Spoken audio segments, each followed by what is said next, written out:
Saving the Red Penguin. Chapter 1. Cape Town. It was only a neighborhood pickup game, 5 players on a side. It wasn't even his own neighborhood, but the game was baseball and Rookie was having fun.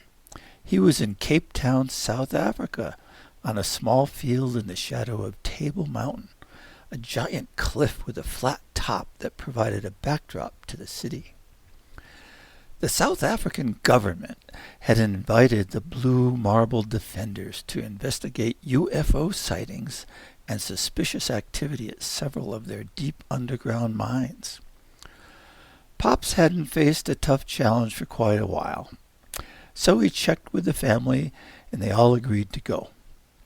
He expected several months would be needed to put things right, and he chose the beautiful city of Cape Town as their temporary home. South Africa has a varied landscape that includes the Cape of Good Hope at the southern tip of Africa, beaches good for surfing, and beaches providing nice homes to penguins. It has big cities, small towns, grasslands, mountains, many types of mines, safari parks with lions and rhinos, and a bit of Rookie's favorite sport. Baseball is played in every province of South Africa, but Rookie couldn't find a nearby Little League, and he had to search to find kids who played or even had an interest in baseball. Some good luck came Rookie's way when his uncle Amerigo told him he had a friend in Cape Town with a grandson, and it was Devin who'd organized this pickup game. Devin was a nice guy. It was easy to get to his house, and whoa! There he was, taking a lead off first base, itching to be knocked in. The next pitch floated toward the plate as big as a watermelon. Rookie shifted his left foot to the upper inside of the batter's box, snapped his wrist, and sent a high line drive, soaring toward the huge hole in right center field. Batting against a 5-man team gave you the chance to round the bases before the fielder even reached the ball, and that made up for some of the same hassles you had when it was your turn to be in the field. The next inning started with a Rookie covering both left field and most of center. He pounded his glove and got ready, but something sailed past him before the first opposing batter even stepped up to the plate. And it wasn't a baseball. It was Leo. Leo had been taking hang gliding lessons on Signal Mountain, which sat between Table Mountain and the sea, and he decided to use this practice run to dazzle Rookie and his friends. Leo first made a couple of swooping dives over the field, and with a white delta-wing hang glider, he annoyed the players who didn't know him. And then he made a running landing far back in center field. After packing up his hang glider, he lugged it to behind home plate and joined Devin and Rookie's team for a quick at-bat. He just nailed a slow pitch down the left field line when Ronnie parked his car on the side of the road. Ronnie was a tall, wide man and a member of the Khoi, inhabitants of the area before the European explorers arrived a few hundred years ago. He was a taxi driver and had driven the family from the airport to their new apartment when they arrived. And he was also a part-time officer, the one the police chief turned to for their most dangerous jobs, such as raiding criminal drug lords. Pops had asked him to watch over Leo and Rookie while he and Mom were up in the north near Johannesburg investigating a report of UFOs tunneling into a cobalt mine. He'd arrived at the baseball field to help Leo return his hang gliding gear to Signal Mountain. "Hey, boys," he bellowed as he walked up. "I never played baseball. How about you give this old cricketer a chance to see if he can hit a ball with a round bat?" Both teams answered his request with nods, smiles, and chuckles. In the game of cricket, bowlers bounced their pitches toward the batter, who used a flat bat, and because it was so different, cricketers seldom became good baseball players. Nobody really expected much from this big guy. "Sure," Devin called out. "Step up to the plate." Rookie sorted through their pile of bats, handed Ronnie the biggest one, and Devin took several baseballs to the mound. Ronnie swung and missed Devin's first pitch, but the players gave him a break, and they didn't chuckle. It was a good thing, because Ronnie cracked Devin's next pitch so hard the sound reverberated off nearby houses. The ball sailed high over Leo's hang glider, bounced once and vanished down a neighborhood street. "Hey, not a bad little game, this baseball," Ronnie said with a grin as he gave the bat a double flip and caught it by its barrel. And then everyone was impressed. They knew this was one strong guy. Chapter 2, Boulder Beach. The next morning, Ronnie drove Leo, Rookie, and Devin up Signal Mountain, where Leo's instructor taught them to fly hang gliders. And after a couple of practice runs in tandem with him, the three set off on a solo run toward the sea. They had a blast and landed back at the mountain a half hour later. "Hey, let's go do that again," Devin said. "But this time, let's fly along Table Mountain. I'd love to see my grandfather's house from the sky." The instructor said they could also navigate beyond Table Mountain through the Silvermine mountain range if they followed the updrafts, and Ronnie told them to phone when they were ready to be picked up. The boys designated Leo, their wing commander, took off toward the sea and then arced toward Table Mountain.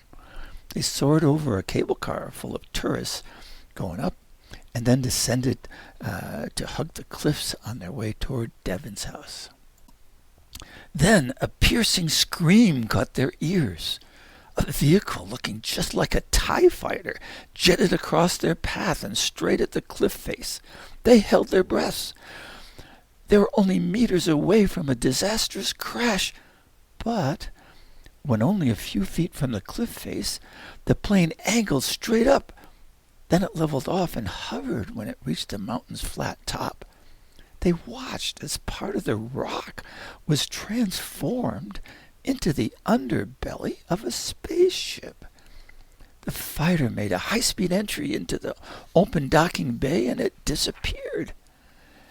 Instantly, Table Mountain returned to being completely normal. The astonished boys continued flying their wedge formation, but each bent his head to look at the others, hoping for some explanation. The explanation came while Leo was leading them around Devil's Peak toward Devin's house. Just as they reached the western end of Table Mountain, they heard the whoosh. A TIE interceptor rocketed out of the rocks at the top of the cliff face, or at least out of what looked like rocks. It hovered in front of the cliff for a mere second and then jetted straight at them. Leo's mind froze for an instant, and then he thought, "I guess we weren't supposed to see that fighter land, and somebody didn't like it." He signaled the other two with his hand and arced toward the shoulder between Table Mountain and Devil's Peak. The three stayed low, dangerously close to the tangled trees, and looked upward as the interceptor passed over them with an ear-piercing scream. Leo led the trio to a broad valley, spotted a warm brown grass field sure to cause an updraft, and they rode it toward a notch in a cliff. It wasn't just any old notch. It was the notch that saved their butts. The interceptor positioned itself to ram them when they reached the top of the mountain, and it screamed across the valley toward them as they rode upward. It reached the mountain ridge at exactly the same time they did, but its wings couldn't fit through the notch, and it was forced a critical few feet higher. It passed so close they could have polished the plane's metal skin. As it screamed into the distance, Leo thought, "I bet their strategy is to make us crash without using weapons." Leo led the others southwestward, slaloming through the Silvermine Mountains, using updrafts and downdrafts to outfox the TIE interceptor. Then the ocean came into view. The ocean.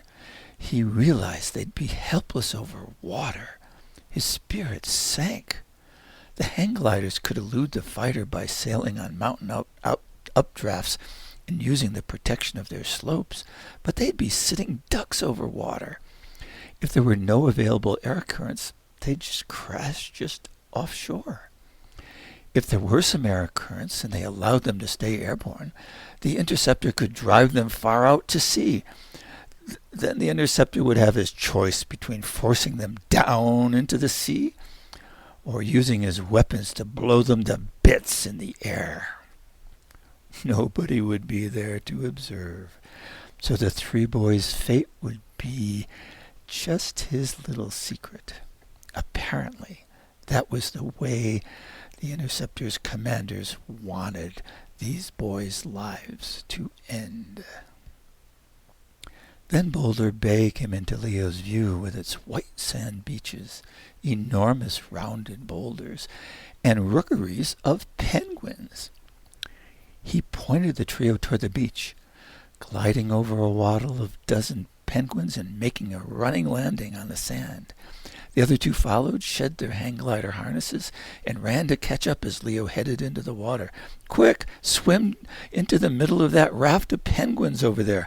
Our heads will blend in with those 20 or so others, and the pilot won't be able to spot us as he roars past. The interceptor can hover like a helicopter, so dive underwater if the situation gets dangerous." The three of them made it into the penguin raft, and happily they spotted two other rafts coming toward them. Good, Leo thought. These penguins don't mind our presence, and if they socialize with the other two rafts, it'll create a jumble, and we can safely outweight the interceptor. After a few moments, the interceptor flew over at high altitude and low speed, with its engines avoiding the scream that would draw attention from people living nearby. The boys separated, keeping at least one penguin swimming between them, and the interceptor made two more passes. Then it approached slowly, almost silently, only a few meters above the water. Ricky called to the others, "Prepare to dive." When the interceptor was close enough for him to see its pilot's white helmet, Ricky took a deep breath and submerged himself. Leo followed, but Devin didn't. He was wearing the Red Sox baseball cap Ricky had given him. It was a beautiful red, and he didn't want to wreck it or lose it in the water.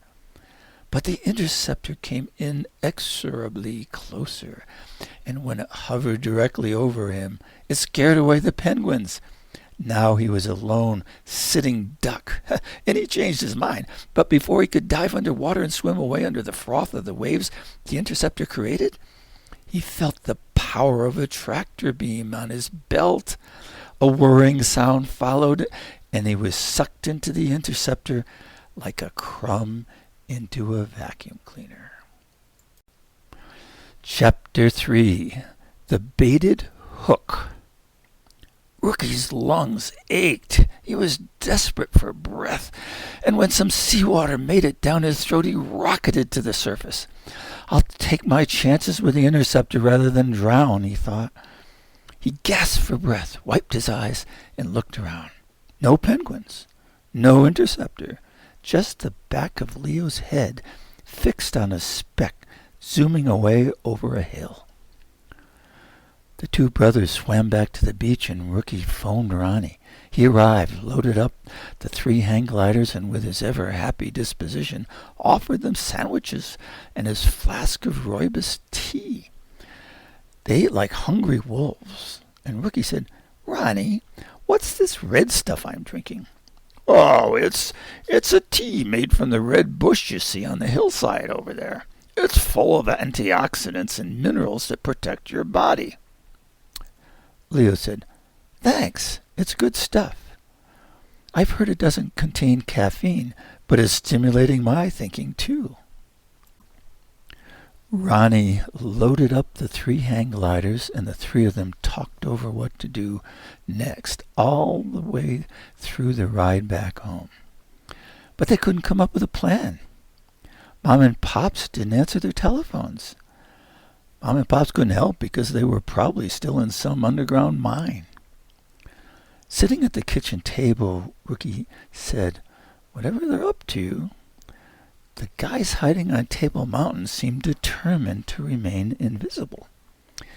You know, if we don't liberate Devin today, they may leave with him in the dead of night." Ronnie volunteered, "Hey, maybe I should call my friends in the police department." "I'm not so sure," Rookie countered. "The kind of technology we saw on their aircraft says the police would be far outgunned, and any attack would put Devin in a crossfire. What do you two think about us taking the cable car up the mountain, going to their hiding spot, and seeing what we can do?" "I agree," Leo said. "We need to take action, not just sit around thinking and worrying. Let me pack up some things and then let's get out of here, on the double." Ronnie said, "Okay, I'll grab another sandwich and tea in hopes we liberate Devin." Since the afternoon was almost over, the downbound cable car was packed, but few people were upbound. The ride took less than 10 minutes. They walked past the tourist attractions and toward the cliffs on the north side. They were almost to the spot where the TIE fighter had disappeared when Rookie said to the others in a hushed voice, "Hey, there's Devin, see? Just sitting on that rock, staring over the cliff. But look, there's a wire attached to him, and it disappears in midair." Leo held out his hand to signal they should stay back and said, "Ah, I think they're using an invisibility cloak. Why do I feel like a fish in the stream, eyeing a tasty morsel attached to a hook?" "Yeah, right," Ronnie said. "I'm going to see if I can rip that cloak off so we know what it is we're dealing with here." The boys nodded, and Ronnie headed slowly toward the spot behind Devin with his hands outstretched in front of him. He stopped after several steps and turned his head back to the boys. "I've reached it," he said in a loud whisper. "It seems to be made of some fabric that works by reflecting images from its surroundings. No idea how big it is, but I'll give it a pull and we'll see what happens." He threw his weight into a forceful pulling motion. Something snapped with a ping and exposed the windows to the bridge of a spaceship. Shocked at first, the boys watched 3 people in uniforms turn and point at them. Leo shouted, "What the? Are we living in a Star Wars movie? If we are, that's a Gonzati-class Imperial cruiser. Let's try to liberate Devin and get the heck out of here fast." They called to Devin. He turned around toward them and was about to speak when a black-clad, helmeted warrior appeared and pulled out a lightsaber. He looked just like Kylo Ren from the movie. "You fools have been poking your noses where you don't belong," he growled. Rodney took 3 steps toward the ship, and he pushed, rocking it with his great strength. Kylo's lightsaber spotted a flame at its tip, and he aimed it straight toward Ronnie's face as he walked menacingly toward him. The boys took advantage of Kylo's distraction and ran toward the cable car. After a dozen steps, Rookie stopped. He turned, picked up a baseball-sized stone, and threw it at Kylo with all his strength. It struck its target. The black helmet cracked. Kylo went down and his lightsaber clattered on the rocks. Ronnie picked it up, held it with 2 hands, and waved it above his head. Leo hadn't looked back and was racing toward the cable car when Pop's phone call came in. "Leo, Mom and I are close enough to see what's going on through our scopes. I'm sure you have your hologram projector with you. Load that Armada threat file I gave you last week. Point the projector north, set it to illuminate for 12 seconds, and then turn it off." Leo was a master of his device, and within seconds the image of 100 threatening spaceships filled the northern horizon across from Table Mountain. Then the sound of thundering engines filled the air, and shortly afterward Pop's voice boomed over the entire top of Table Mountain. "Strangers, we have weapons you've never seen. Cease your probe of this planet. Release your hostages and be a parsec away from here before I count to 10. Kylo looked around in wonder, and then his face took on a determined cast. A flick of his finger pulled the lightsaber from Ronnie's hand, and he stunned Ronnie with a pulse. Kylo turned toward Rookie and Leo in the farther distance. He appeared to do nothing, but both rose a meter above the ground and flew through the air into his outstretched hand. Holding Leo's right and Rookie's left arm in his grip, he raised the two above his head and shouted, "You never released your weapons against your own people," he screamed. "My research on you Earthlings is definitive. If your fleet comes any closer, these two will die." The Armada threat image flashed off, and Pops took advantage of Kylo's disorientation to fly his helicopter directly over him in the cruiser. As Kylo stared up and Mom held out what appeared to be an enormous glass jug, she turned it upside down, and something seemed to flow out. Or did it? It was nothing, but wasn't it something? Was it a clear liquid? It didn't drip, so it couldn't be a liquid, but something was there. Then a sweet smell enveloped the entire area. It was the smell of rice pudding with maple syrup. Kylo's angry face turned pleasant and dreamy. Devin grew a smile on his face, and a contented gaze came from his eyes. Then the smell changed to rotten eggs. Their nostrils and lungs were bitten by an acidic burning sensation. Leo and Rookie didn't feel it, but could see the masks of pain on their faces. Devin took his head in his hands, sobbed a gurgling cry, and then screamed. Kylo went straight to screaming, then vomited, darted into the cruiser, and closed the door. Ronnie woke up and assessed the situation calmly, as though he were observing trained policemen on a drug bust. Pops landed the chopper on a pad near the tourist area, and Mom waved to Ronnie, Leo, Rookie, and Devin to jump in. But Devin managed only 2 steps. The back of his waist harness was fastened to the cruiser. The spaceship fired its engines, rose slowly, and glided toward the cable car, with Devin dragging behind them, his heels kicking up small rocks from the mountain's rocky surface. Leo and Ronnie hopped into the chopper, but Rookie stood still, frozen at the horror befalling Devin. Then he burst into action, running behind the lumbering cruiser until just before it reached the cable car terminal. A torrent of acceleration followed, and he heard a loud screeching grinding that ended when the cruiser jetted skyward at a dazzling speed. Chapter 4. Suspended. Devin dangled over the abyss below the terminal.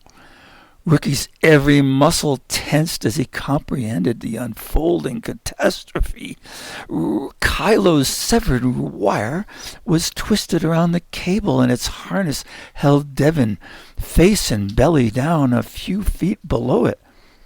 Rookie sprinted through the terminal, climbed its cable housing, peered out, and saw the harness wire pulling itself apart as Devin jostled to right himself. Rookie leaped, grabbed the cable with both hands, and swung his legs up and around it. Hanging beneath the cable, eyes peering from his dangling head toward Kevin. He moved hand over hand as the rough cable cut his skin. He came close and saw the wire separating in jerks every couple of seconds. Rookie called out, "Kick your leg up so I can grab it and reduce the weight on the wire."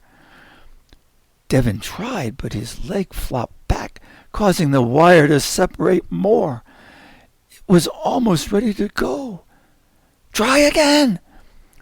This time, Rookie was able to grab Devin's pants cuff with his right hand. "Now stop moving!" He would have grasped Devin's leg with both hands if he'd been confident that only his locked legs could keep him on the cable. But that was too dangerous. He'd likely fall and take Devin with him. He tightened his grip and made his arm an iron bar. But the tendons of the arm on the cable were already hurting, and that hand was losing its power. How long can this last? He asked himself, hanging beneath the cable, holding as much of Devin's weight as he could, his head gorged with blood, and his mind played tricks on him. Maybe this is just a bad dream. Why not avoid the pain and just let go? Then the bottom rung of a rope ladder smacked into his mouth, and his new pain brought him back to reality. The ladder continued to descend past his downturned face, and Leo's sneakers came into view. Rope in hand, Leo threaded Devin's arms and head and chest through the loop on its end, and he secured it. The chopper was now above, and Ronnie's yell writhed through its roar. "Ready?" Leo nodded, and Ronnie pulled. Leo followed Devin up, making sure he didn't sway in the wind. Rookie released the pants leg, returned his right hand to the cable, and hung there for long minutes as the chopper's roar filled his ears and the wind from its blades forced his eyes closed. Ronnie descended the ladder, cut away the wire with pliers, and swung the ladder toward Rookie. He pulled him in from the cable with a bear hug and set him on the ladder rung above his own. Tense moments followed as the ladder swung violently under the rotor's blast. Assisted by Ronnie's hands stabilizing him, Rookie climbed to the chopper door where Mom and Leo pulled him in. Ronnie followed, pulled the ladder up, and closed the door. Pop signaled he was going to move, and they headed home. Chapter 5. The Sweet Smell of Success. Back at their new apartment, Mom gave them all a snack of cookies and chocolate milk and then scanned them for foreign microbes that might have accompanied their encounter with aliens. Pop said to Devin, "That was an adventure several times over, young man. How are you feeling?" Devin's reply was, "The truth is, I was scared out of my wits most of the time, and I'm still a little rocky. But I'm glad I saved my Red Sox hat." Rookie burst into applause, and Devin continued, "It was pretty weird coming into contact with aliens and ships that looked just like those from Star Wars." "I bet," Pop said. "Those guys, whoever they are, were trying to steal minerals invaluable for high-tech devices from the mines in the northern part of South Africa. Our fake Armada image certainly scared them, and I don't expect them to come back." Devin was still wired and kept on talking. "One thing I hope doesn't come back is that stench. I'm just getting over it now. Ew! That was horrible. What was it?" "Well," Mom said, "it's a feature of an invention Leo devised to support the work we Blue Marble defenders are doing to draw alien invaders out of the Earth's mines. Leo calls it pudding gas. It's far heavier than air, so it flows downward. He made it like a liquid so it would disperse very slowly. He made it smell nice at first so the bad guys don't protect themselves before it gets into their lungs. Then it changes and makes the area unsufferable. But I guess you know that side of it," she said with a smile and a nod. Then she continued, Pops and I poured it into mines, and it reached miles down to the very bottom where the aliens were extracting minerals. We loved having them rush out and surrender. That way we avoided the violence and danger of confronting them with weapons. Devin put his chin on his hand and said, But I'm confused about something else. Why didn't the pudding gas bother Ronnie or Rookie or Leo? Leo jumped up and stretched out his arms. Fortunately, he said, when Ronnie described the beneficial compounds in South Africa's red bushes, I realized that rooibos tea was a perfect antidote. We all drank some just before we rode up the cable car. We had some for you, but unfortunately we couldn't get it to you in time. Now, Devin, now that you know the secret, you won't be telling it to any aliens, will you? He asked with a big grin. Kevin slumped in his chair. Then Devin pulled his red cap down over his eyes and smiled. Then he folded his arms into flippers, flapped his elbows, and waddled away from the table, looking just like a red penguin.